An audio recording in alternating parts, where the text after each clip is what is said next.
pride of lions, Africa's most fearsome hunters. Their territory, a small patch of land in Zambia's wild Luangwa Valley.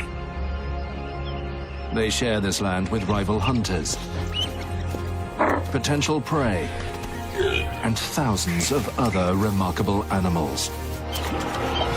While the pride struggles to catch a meal big enough to satisfy them, we spend one day and one night here and meet the animals that also call the pride's land home.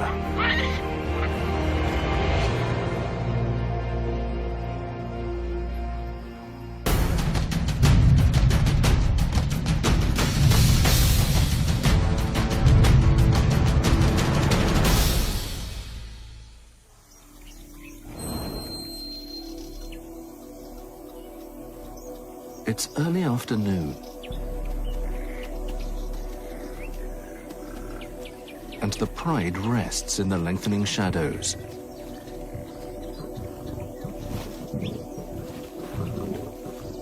Nine strong and led by 3 adult lionesses. They are the top predators here.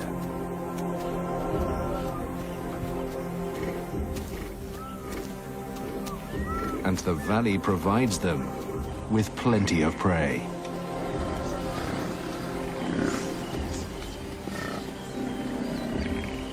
But recently, they haven't had much luck. With their male away patrolling the territory, their last few hunts for large prey have failed.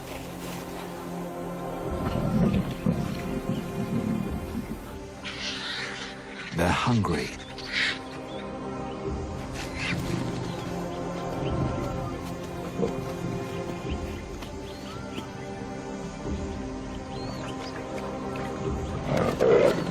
All they've managed is a small kill. A warthog caught off guard.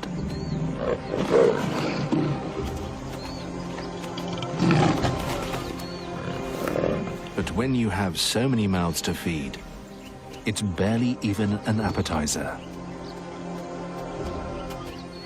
Warthogs have savage tusks that can reach over 25 inches long. This time, the risk has been greater than the reward. Battered and hungry, there's too little left to go around. The lionesses leave the scraps to the rest of the family. A young male will need around 11 pounds of food a day to survive. There isn't even enough left for the vultures to pick at.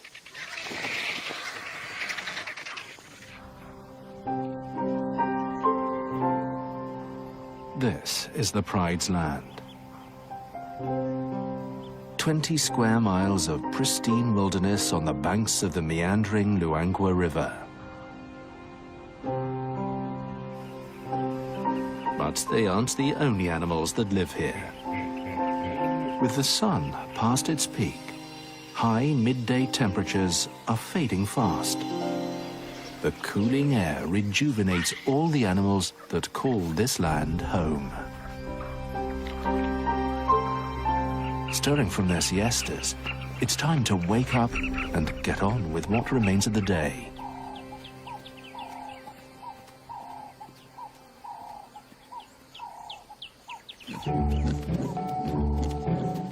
Warthogs emerge after hiding from the midday heat in their burrow and head to what remains of a lagoon. Their homes are usually within strolling distance of a water source. And the muddy edges of the lagoon provide the perfect place for an afternoon dip. Warthogs are part of the pig family and are also in the same order of mammals as the hippo. Like all pigs, they don't have functioning sweat glands. So, to regulate their temperature, there's only one option: to wallow.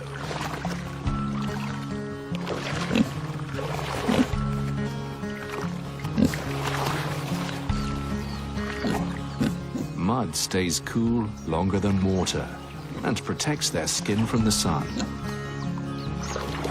A pig and muck go hand in hand.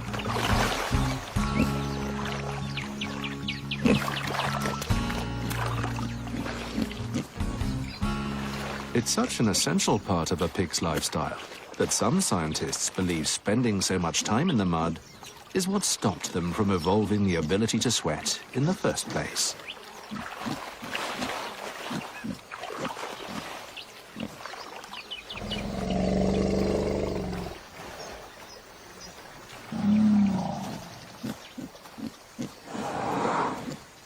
The afternoon draws out more of the valley's wildlife to the local watering hole, under the watchful eyes of the pride.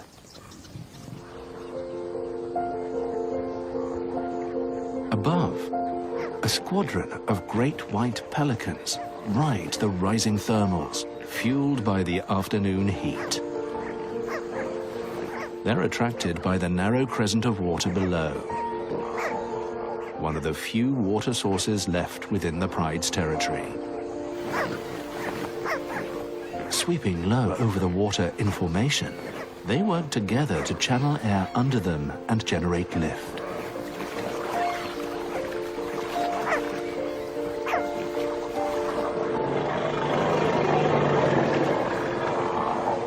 Those that fly alone waste up to 14% more energy.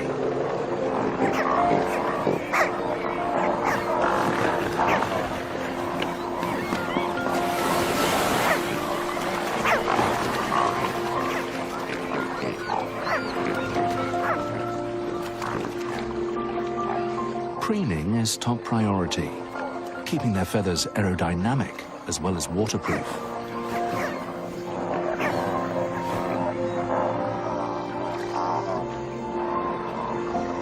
Flapping their gular sac is a pelican's way of cooling down. It's still too hot to fish for now. In the woodlands, the shade brings relief to the savanna's more secretive creatures.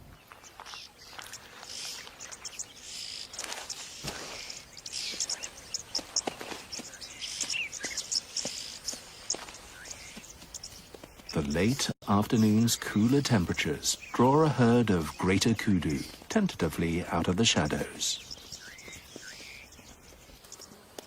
After a day of foraging on herbs, leaves and flowers, a thirst-quenching drink at the lagoon is too tempting to pass up. But breaking cover has its risks.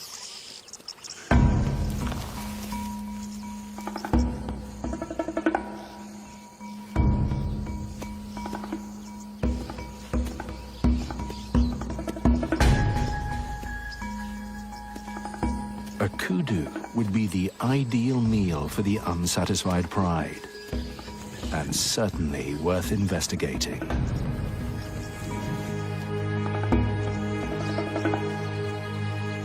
The big bull takes the lead.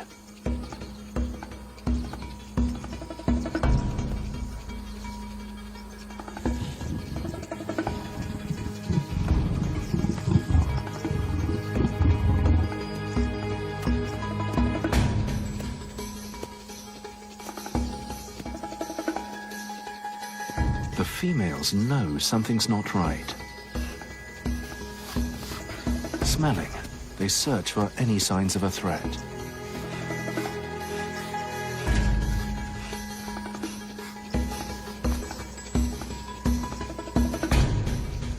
The lioness stays downwind.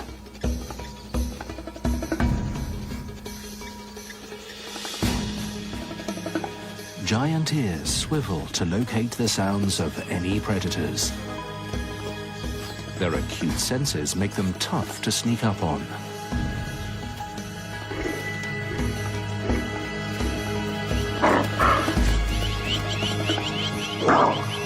The lioness has been made.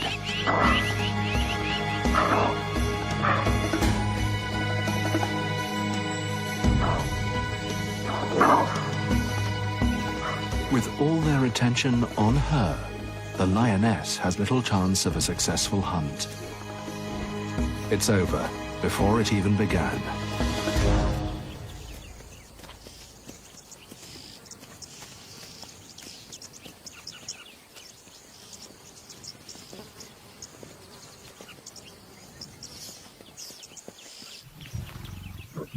Returning to her pride, she reaffirms her bond with her sister.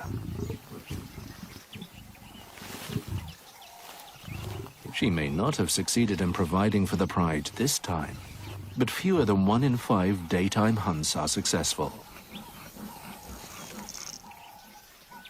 The fast approaching night may provide more opportunities.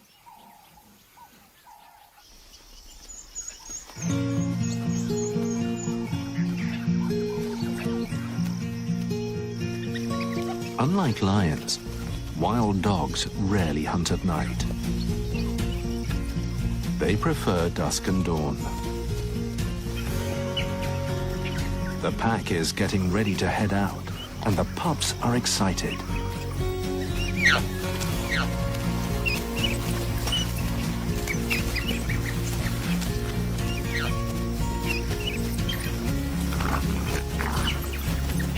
They're a year old and finally grown up enough to join the rest of the pack on their daily expeditions.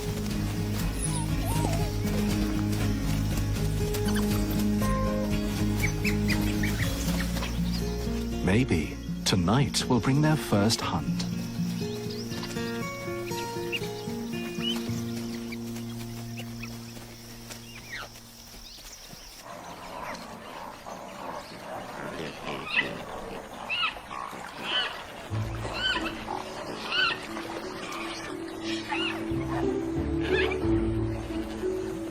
Back at the lagoon, marabou storks join the pelicans.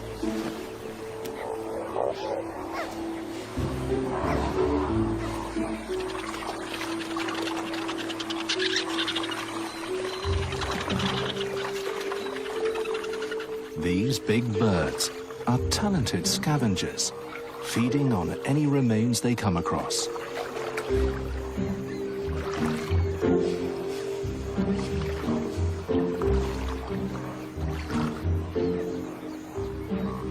Their grotesque, featherless heads, cloak-like plumage, and love for carcasses mean they're often referred to as the undertaker bird. But they don't exclusively feed on carrion. The low water level means fish are tightly packed together. Easy pickings. The marabou wade right in. Pelicans and yellow-billed storks aren't far behind.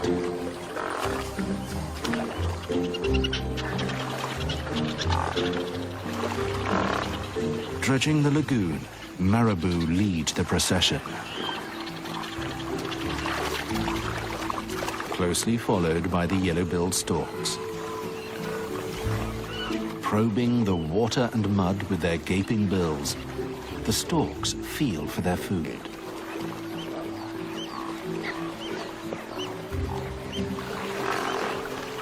Pelicans drag their net-like sacks through the water.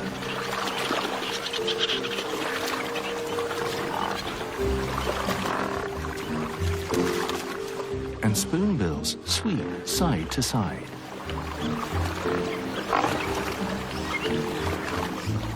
The fishing party pushes prey into tighter and tighter groups.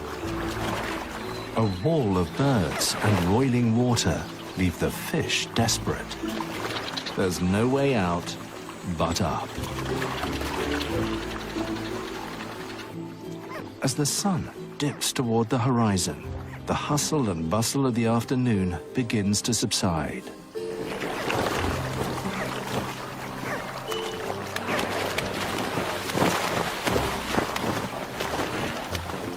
With the party winding down, it's time to find a roost for the night. They're not the only ones calling it a day.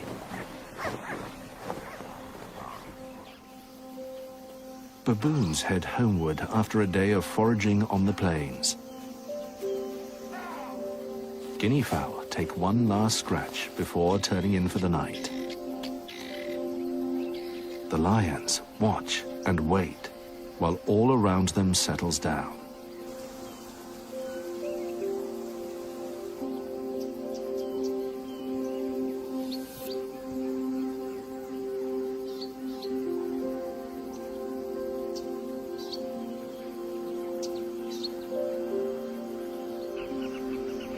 As the last light reaches across the valley,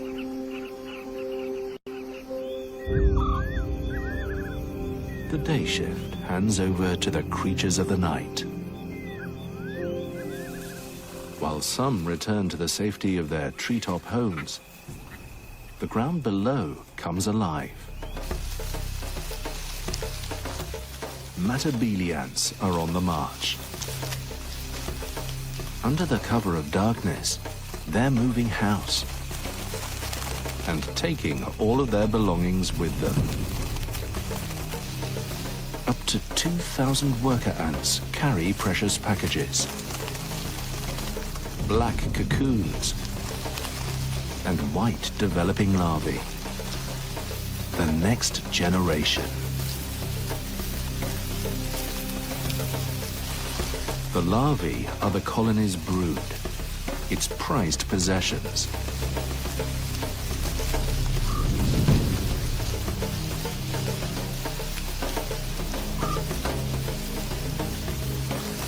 The adults will defend them without mercy from anything that comes too close.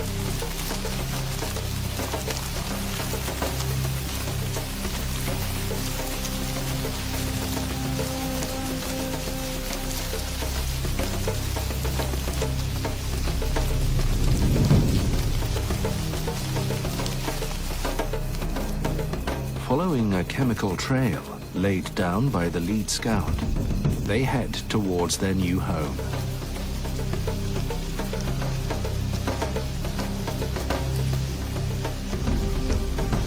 Matabele ants are semi-nomadic.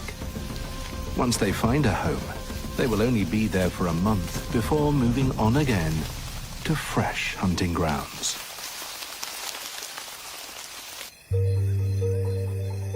It's 10 o'clock, and the full moon hangs high above the valley.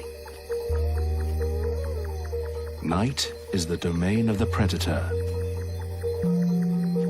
This is when the lions are most active.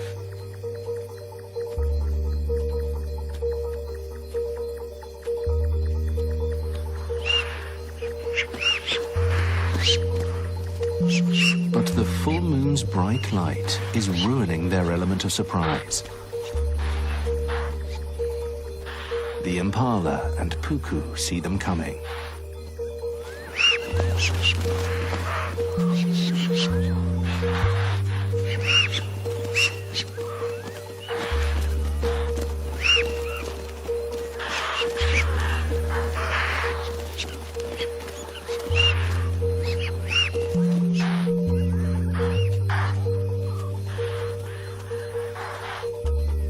While the pride struggles to catch its next meal, the lagoon appears empty. But it's not as quiet as it seems.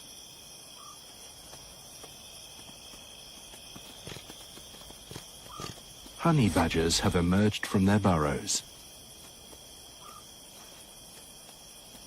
They are nocturnal and will spend most of the night foraging in the dried lagoon beds. Honey badgers are opportunistic feeders, and these lagoons hide a buffet just below the surface. Frogs and insects have buried themselves to escape the dry season, making them hard to find. But an incredible sense of smell helps the badgers pinpoint food easily. They have to eat around 2 pounds a night to survive. And this means they're always on the move.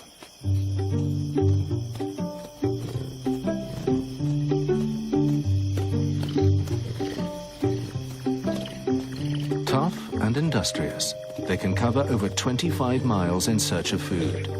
A marathon every night.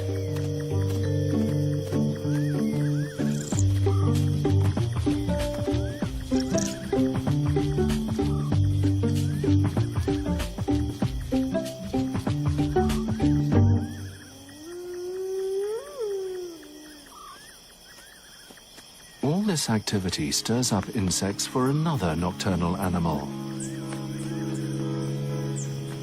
More than 1,200 species of bat exist worldwide, and almost 3/4 of them are insectivores. Each must eat 1/3 of its body weight a night, hundreds of insects every hour. Like honey badgers, they cover great distances.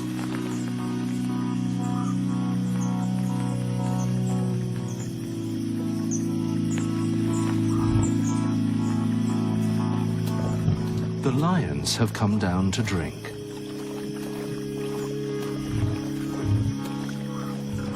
With half the night gone, they've been unable to make a kill.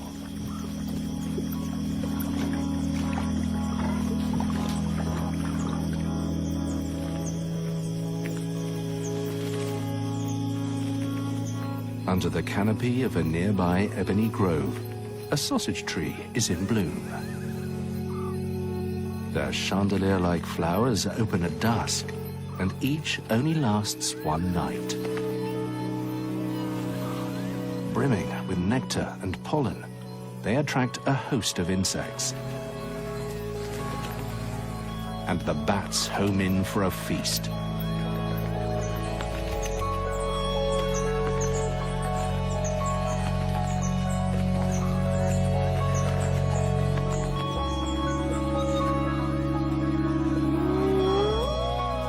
On the edge of the ebony grove, a spotted hyena den is also drawing in the bats. They feed on the insects attracted to the remains of the hyena's last meal. It's 2 a.m. and the clan is out. There are 6 new cubs.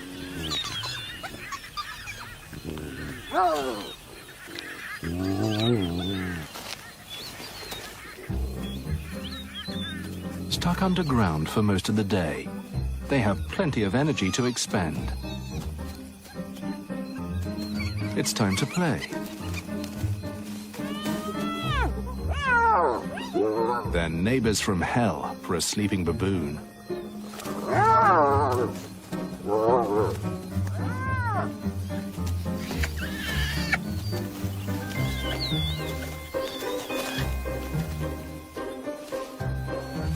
Hyena society is highly competitive. Cubs are born with their eyes open and teeth bared. From birth, they fight savagely with their siblings. It creates a hierarchy that will last for life. After 2 weeks, aggression begins to give way to play. And after a month, it becomes even more enthusiastic, helping them to establish friendships and integrate into the clan.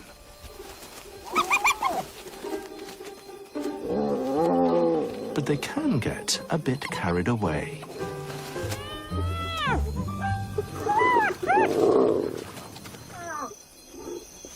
Exhausted, the little cubs settle down to suckle.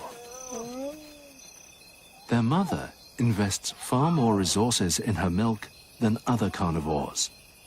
It has 3 times the fat and protein content of a human's, and her cubs will be completely dependent on it until they're 8 months old. But to provide this nutritious milk, she must eat frequently. Her acute sense of smell can locate food more than 2 miles away. And a stench on the wind catches her attention.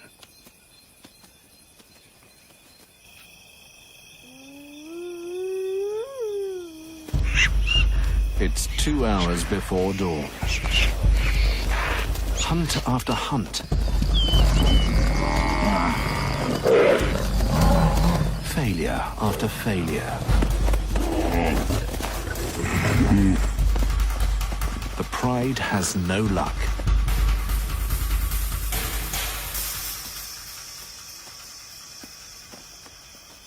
They give up for now. The full moon has spoiled their chances. Stomachs rumbling, their attention turns from prey to one another. Lions are the only truly social cat. Grooming helps them maintain the close bonds needed to hunt cooperatively, even when it doesn't go to plan.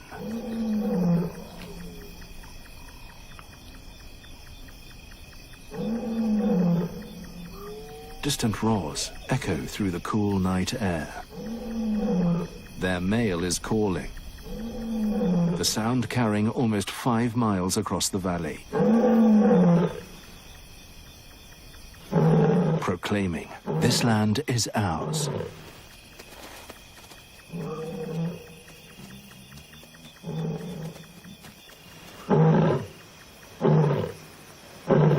And tonight, he is louder and closer than he has been for some time.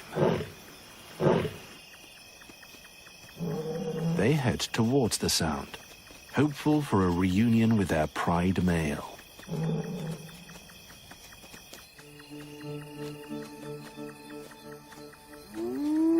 The hyena mother's incredible sense of smell has led her to a buffalo carcass. It's rancid, but her strong stomach acid will kill any bacteria on the decomposing meat. It has more than enough nutrients for her to produce the rich milk her cubs need to survive. Access to the food depends on her ability to dominate others in the clan. As the matriarch, she quickly puts others in their place.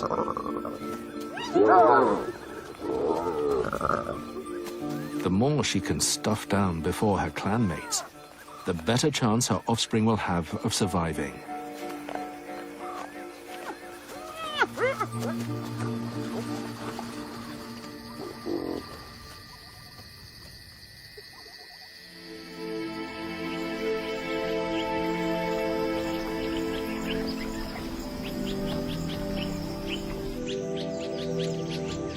Dawn breaks in the ebony grove.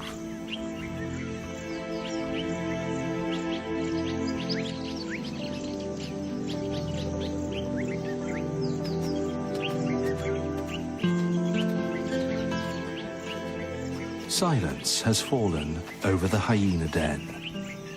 The clan rests after the activity of the night.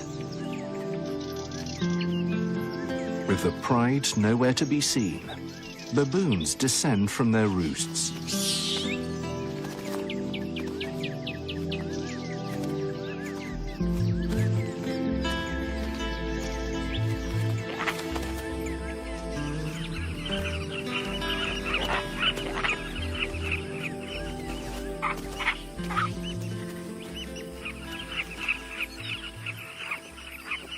Like beacons in the morning light, the sausage flowers are attracting even more admirers.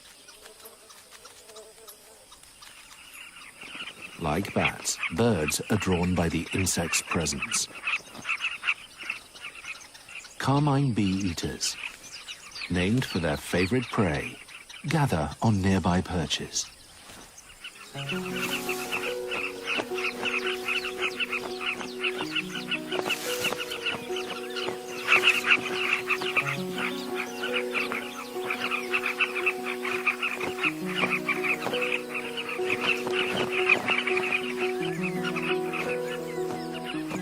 Unlike bats, they don't use sound. Their incredible eyesight helps them catch their marks with ease.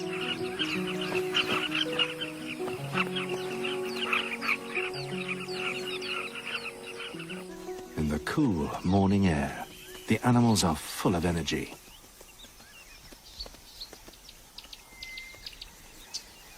Young rams move together as part of a bachelor herd. They may not hold any territory yet, but this ragtag group of youngsters still establishes a hierarchy.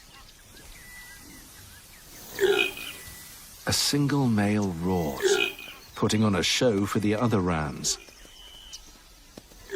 For impala males, this is how you sort the men from the boys.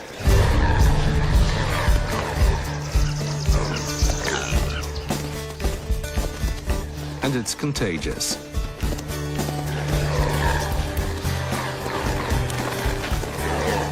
Chasing one another lets the ram see who's in the best condition.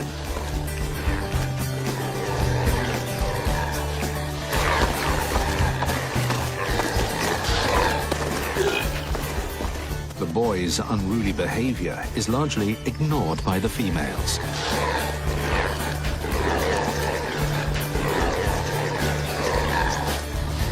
These highly ritualized displays rarely lead to any serious fights, so injuries are uncommon.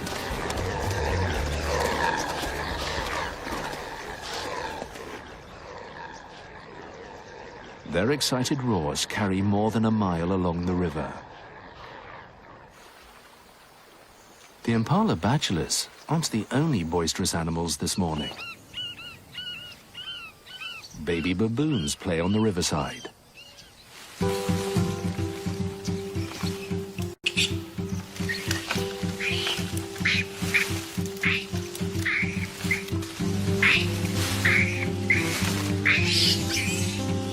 Their big brains need training to develop.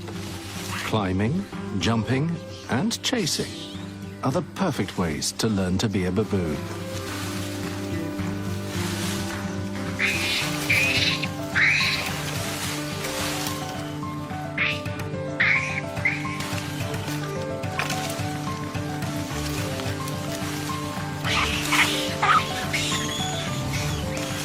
Adults may play less as they get older, but it won't save them from becoming target practice.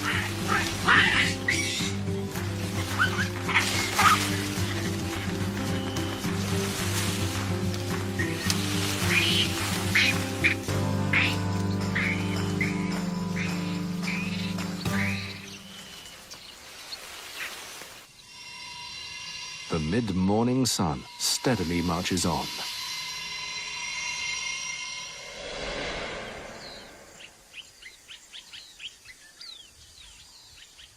The pride dozes, at last with bellies full.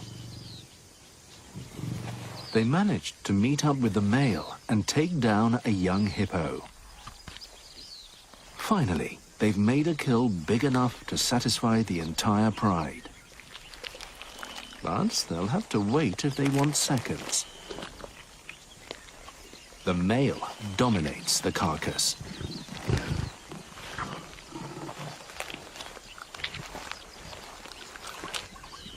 Younger cubs have joined to wait for their share. For one hungry juvenile, it's too much to just sit and watch.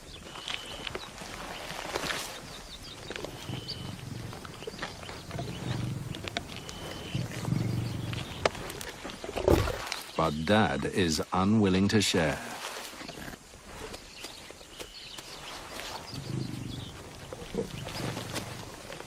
When it comes to feeding, cubs are lowest on the ladder. Persistence eventually wins out.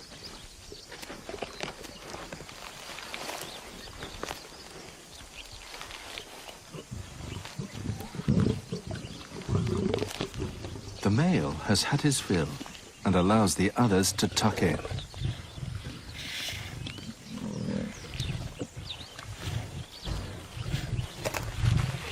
An adult lion can easily eat over 60 pounds in one sitting.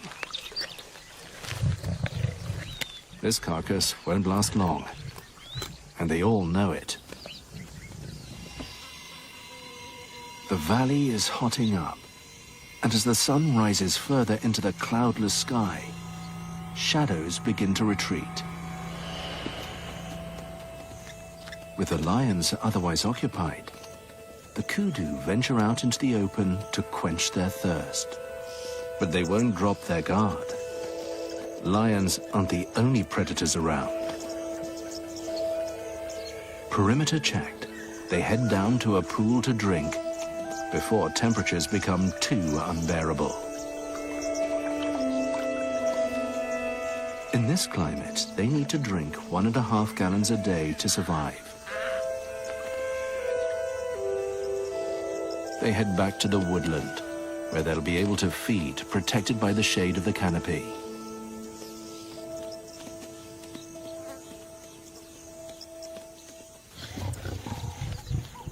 male returns to the carcass.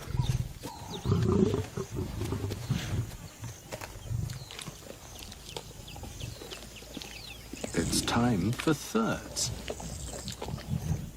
But it's getting too hot to eat out in the open.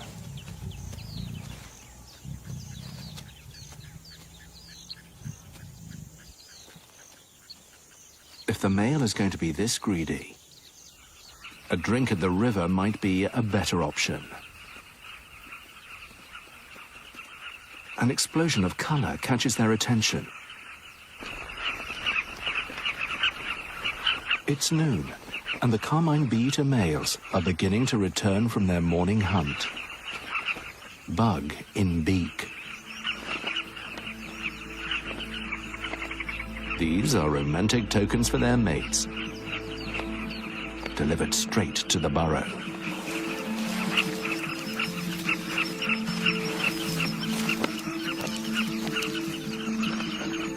But a carmine colony can be a rough neighborhood. Hard-earned gifts are eyed up before they even reach their rightful recipients.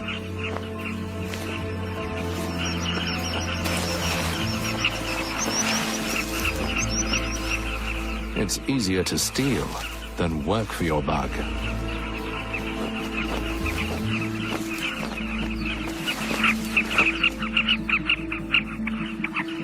This one's made it past the thieves.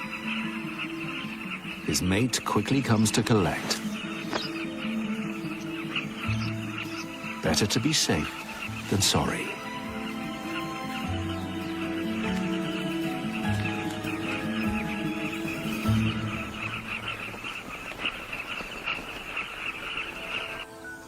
On the other side of the river, African skimmers carve through the shallow waters.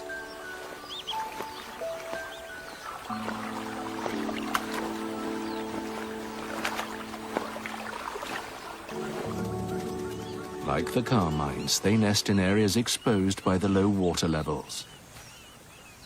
But instead of digging a burrow in the bank, they make a scrape in the damp sand. The moist sand keeps their eggs cool when the sun hangs high in the sky. But it leaves the clutch vulnerable to wandering predators. A ground hornbill is named for its habit of stalking over land in search of prey. There's little he won't eat. Frogs, insects, even tortoises can fall prey to his powerful bill. A couple of skimmer eggs could make a delightful snack. This should be an easy meal for the largest species of hornbill. But he should know better than to mess with a pair of worried parents.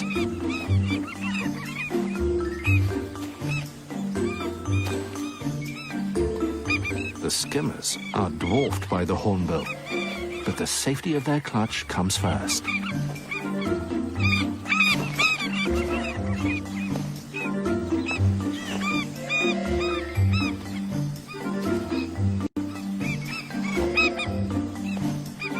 The mobbing is too much. He'll have to look for food elsewhere.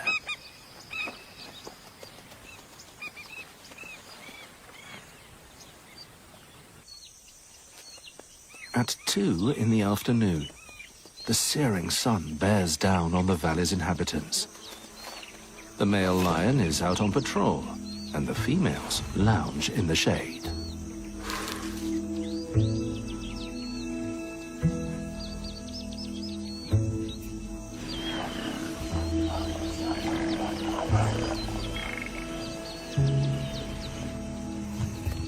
The heat of the day and that full feeling has them at its mercy. If they could, they'd sleep all day anyway.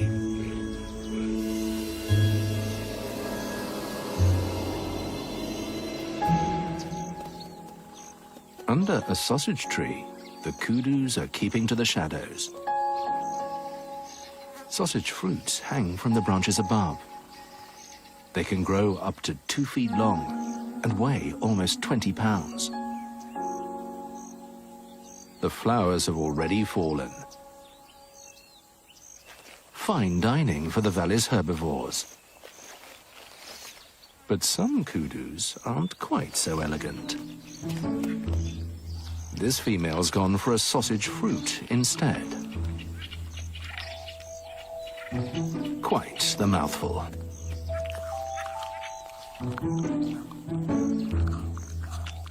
Rock hard. It's tough to get down.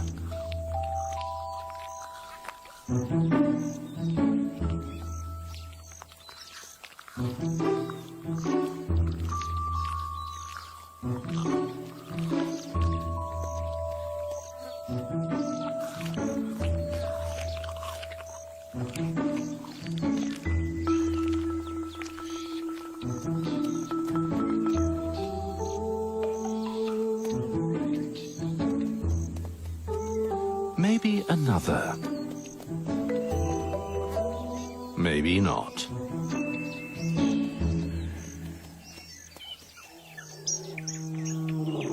The male lion's roars carry across the valley again. But this time, weighed down by a belly full of hippo, he isn't really putting in much of an effort.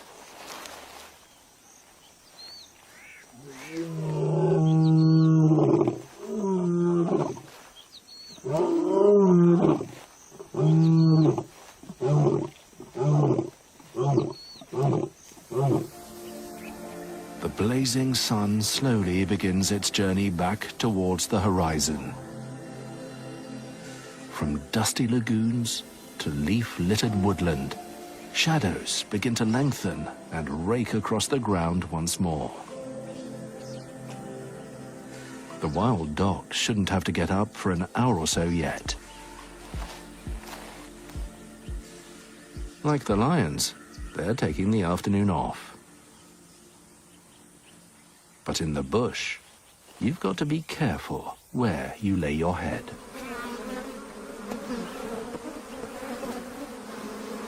African honeybees have built a hive inside a nearby tree. Legendary for their aggressive nature, they will defend their nest by attacking anything that moves. Bee guards patrol the area, investigating any potential threats.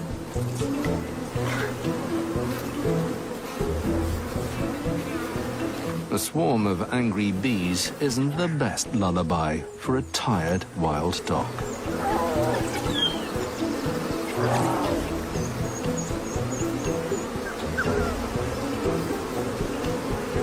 African honeybees sting 10 times more frequently than their European cousins.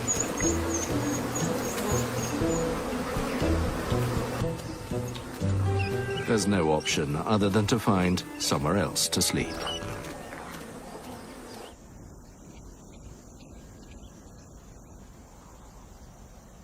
An hour before sunset, vultures circle in the soft light of the evening.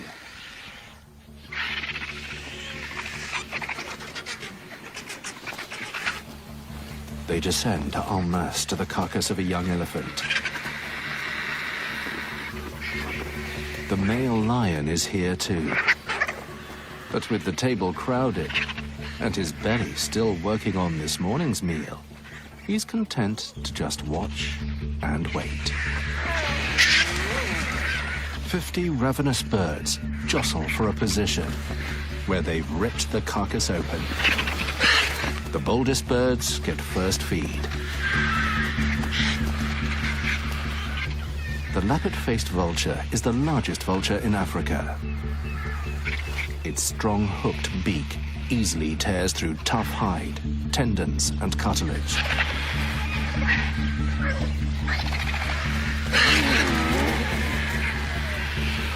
His aggression and power mean the smaller white-backed vultures wouldn't dare challenge him.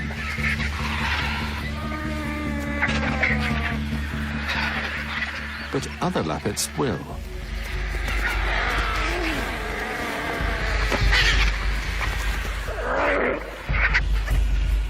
race over the carcass come thick and fast. White-backed versus white-backed.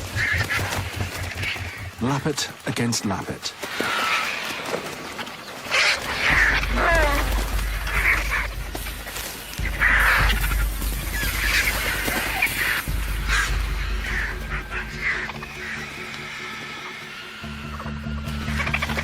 Gorging, the vultures wolf down 2 pounds of meat a minute.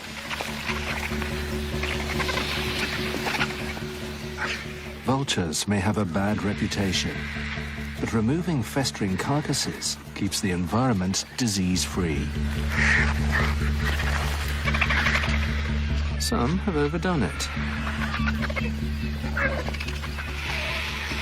And as the sun falls, the circle of satisfied birds grows.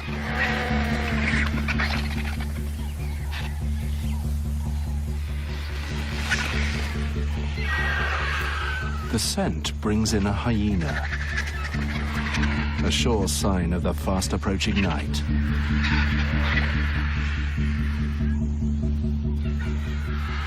Alone, he's no match for the watchful lion.